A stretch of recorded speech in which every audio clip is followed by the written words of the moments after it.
minutos, 23 minutos antes de las 2 de la tarde. Saludo a Rodrigo Pacheco. Rodrigo, ¿qué tal? Buenas tardes. Hola Héctor, buenas tardes, qué gusto saludarte. Y bueno, pues una semana intensa en información, sobre todo porque, bueno, no sorprendente, pero sí relevante, la decisión que tomaron los bancos centrales más importantes, el de Estados Unidos, obviamente el nuestro, el de Europa, el Banco Central Europeo, el del Reino Unido, de aumentar las tasas prácticamente todos 50 puntos base. Hace un rato fue, por cierto, el reporte de economías regionales del Banco de México. Siempre es muy interesante en donde, por ejemplo, dice que ha habido, pues sí, evidentemente un beneficio, un crecimiento, sobre todo en la parte norte del país, del famoso nearshoring, que no solo ha beneficiado al sector manufactura, y eso en parte ha sido uno de los factores que contribuye al crecimiento que este año probablemente va a ser del orden del 3%. Y justo hablando de ello, el Banco de México hoy publicó la encuesta que hace con los analistas. Estamos hablando que entre el 7 y 13 de diciembre les preguntó pues prácticamente a los 36 casas de análisis cómo ven distintos aspectos. Uno de ellos, el crecimiento económico en la mediana lo ven en 3%, para el otro año en 0.90%. En cuanto a la inflación, la ven este 2022 cerrando en 8%, va a cerrar abajo, ahorita está en 7.5%. Mientras que la inflación subyacente la ven un poquito más abajo de donde está, que es 8.5%. El hecho es que pues no se ven tan optimistas, digamos, de cara al próximo año. Están a la mitad de lo que proyecta el propio Banco de México. Pero bueno, pues acá lo importante es ver qué tanto el banco puede lograr anclar la expectativa de inflación, es decir, convencer a todos de que la inflación va a bajar al ritmo que lo plantea el propio banco. En promedio el banco ve cerca de, ahora te digo exactamente, 4.8% en promedio para el trimestre, 4.2% para el cuarto trimestre del próximo año en promedio la inflación, y los analistas la están viendo para el cierre de 2023 en 5.10. Entonces, pues más arriba de lo que está planteando el Banco de México, tampoco tanto, pero bueno, pues eso es uno de los temas. Y otro tema clave, Héctor, es que ayer publica Bloomberg una nota en donde dice que pues no se está avanzando mucho en la negociación con México, en este diálogo que tiene la Secretaría de Economía, la representación comercial de los Estados Unidos, el USTR, para evitar que se establezca un panel de resolución de controversias en materia energética. Te acordarás que Raquel Buenrostro, la nueva titular de la Secretaría de Economía, planteó una agenda, un grupo de trabajo que se iba a conformar en esta parte que nos queda el año y enero, para trabajar en 5 puntos específicos que le inquietan a Estados Unidos, y con ello pues lograr evitar el establecimiento del panel, pero sobre todo que la visita que va a hacer Joe Biden y el propio Justin Trudeau, el primer ministro canadiense, pues sea más tersa. Sin embargo, esto que te cuento de Bloomberg es clave porque de alguna suerte ahí mandan una señal muy potente diciendo, oigan, no estamos avanzando, y entonces que no haya sorpresas. Y es la forma, digamos, como el USTR, sin hacerlo formalmente, pues manda ahí la señal de sean más flexibles o no se va a lograr lo que todos queremos que se logre, porque claramente está en el interés de los tres países que la integración económica se profundice, pero con reglas claras, obvio, de comercio, en donde no te discriminen a tus empresas, sobre todo porque también México y Canadá recurrieron a un panel de resolución de controversia en cuanto a la interpretación que tiene Estados Unidos en las reglas de origen, que es el componente que tiene que tener un vehículo de la región Norteamérica para no tener aranceles y ser considerado un vehículo TEMEC. Entonces, bueno, pues eso prácticamente se espera que el fallo sea a favor de México y Canadá, y entonces Estados Unidos tendrá que acatar.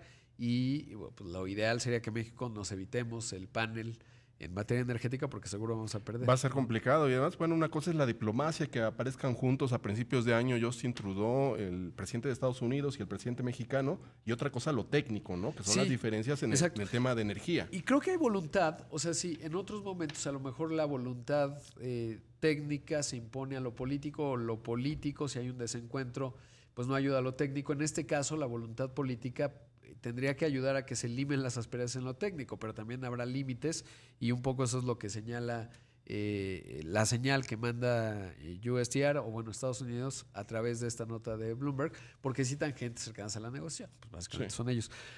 Por otro lado, y en otros temas, hoy platiqué con Carlos Martínez, el presidente del Infonavit, el director general del Infonavit, porque pues están en esta transición para que las personas cambien sus créditos hipotecarios de veces salarios mínimos a pesos, porque de otra forma tú vas pagando y tu saldo va subiendo. Eso es absurdo, frustrante y terrible. Ay, sí es cierto. Qué buen punto, ¿eh? Con el alza del salario mínimo. Sí, bueno, olvídate. No va a subir 20%. Me decía él en la comisión del Infonavit, por ejemplo, el año pasado, aumentaron en vez de salarios mínimos un 5%, porque tienen la discrecionalidad de decidir, pero si no se vuelve absurdo, impagable, imagínate que subiera 20%.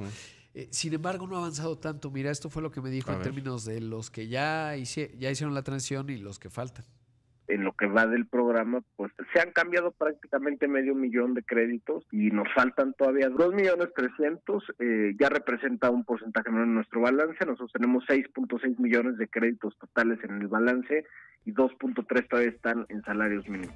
Así que 2,300,000 personas. Y le preguntaba a Carlos, oye, ¿qué pasa? Porque pues yo lo vi en la conferencia en la mañana, ¿no? Y lo anunciaron por todo lo alto. En fin, en la conferencia de la mañana del presidente pues se dicen tantas cosas que luego los mensajes se pierden. De hecho, me pareció que ese día se perdieron un poco. Pero no, me decía algo muy cierto Carlos Martínez. A lo mejor muchas personas como te lo descuentan de manera automática. Estos créditos se otorgaron antes de 2016. No te das cuenta. Claro. ¿Por qué? Porque no te llega un estado de cuenta físico en donde revisa, pues así que está. Digas, ay, tienes tú debo que más, ¿no? Exacto. Tienes que meterte a tu cuenta del Infonavit y pues verificar ahí cómo vas, ¿no? Y ahí a lo mejor, pues qué tal que tú tienes un crédito hipotecario en salarios mínimos, veces salarios mínimos y estás pagando más, no deberías. Y entonces tendrías que ir al Infonavit a hacer el procedimiento que teóricamente es muy fácil. Me han dicho algunos que han tenido problemas ahí en la página de internet, pero pues el otro día no me metí porque no lo puedo hacer porque no tengo uno, digamos, en vez de salarios yo mínimos. tampoco tengo. Pero, o no lo sabes, cuidado. No. Pero parecería que es sencillo y está en el interés del Infonavit pues que esta transición se vaya dando de manera rápida. Sí, claro, bueno, pues ese es el dinero y el ahorro de uno, ¿verdad? Sí. Y lo que tiene que pagar, la deuda. Que por cierto es una agenda que me ha impulsado, como muchas otras, como la de las vacaciones, Gustavo de Hoyos desde Coparmex, cuando era presidente de Coparmex, porque claramente pues esto no ayuda nada en la construcción del patrimonio de los mexicanos. Fue un error haber lanzado los créditos hipotecarios en vez de salarios mínimos porque no acabas, ¿no? Y está sujeto ahí a la inflación. Es que antes no subía tanto. Sí, no, igual es mala idea, como por donde lo veas, porque imagínate, aunque la inflación fuera de 3%, pues te sube 3%. O sea, más el interés, ¿no? Porque no creas que es el 3% más el interés que traes ahí. Y si lo vinculaste a una deuda con banco. Con banco, pues es fijo, ¿no? Normal. Sí. Exacto. Cuando es con Infonavit o cuando es Infonavit, pero en pesos, que te digo, después del 2017 así son todos, y pues ahí vas pagando lo normal, ¿no? O sea, tú dices una tasa de 10%, pues vas pagando 10%, pero no 10% más lo que sume la inflación, entre inflación y salario mínimo. Entonces, bueno, pues es un tema clave, así que los que nos escuchan revisen, porque a lo mejor es un crédito chiquito, lo tienen por ahí perdido, están pagando una casa ahí. Hay que revisar siempre los estados de cuenta, por ejemplo, cuando llega la Afore también, ¿no? Cuando resulta que pierdes en lugar de ganar, ¿no? Hay que checar ahí. Que este ha sido un año difícil porque evidentemente los mercados han caído por todo lo alto y hay que tener cuidado porque no son pérdidas sino minusvalías. Luego el otro día también decían, no, hay que hacer una reforma porque las pérdidas no son pérdidas, son minusvalías. En tanto no vendas o no te jubiles, pues no es pérdida materializada, ¿no?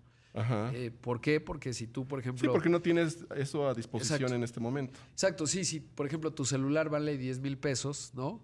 Y empieza a caer el mercado de los celulares y de repente vale 5,000, pues tú no dirías, perdí 5,000. En tanto no lo vendas, no perdiste nada. ¿Qué tal que mañana repuntan y vale 15,000 y entonces tampoco dirías gané 5,000? Oye, ¿no? Las mayores minusvalías en las Afores cuando clausuraron el aeropuerto de Texcoco, ¿no? Pues ahí tuvieron impacto. Yo creo que este año han sido peores, bastante peores. Porque el mercado, lo que pasa es que son acciones. Ajá. O sea, las Afores participan en distintos instrumentos financieros. Un buen ponderado es acciones en el mercado mexicano, acciones de deuda del gobierno, etcétera, que ahí estaba lo del aeropuerto. Pero donde más han caído, pues este ha sido un año atroz.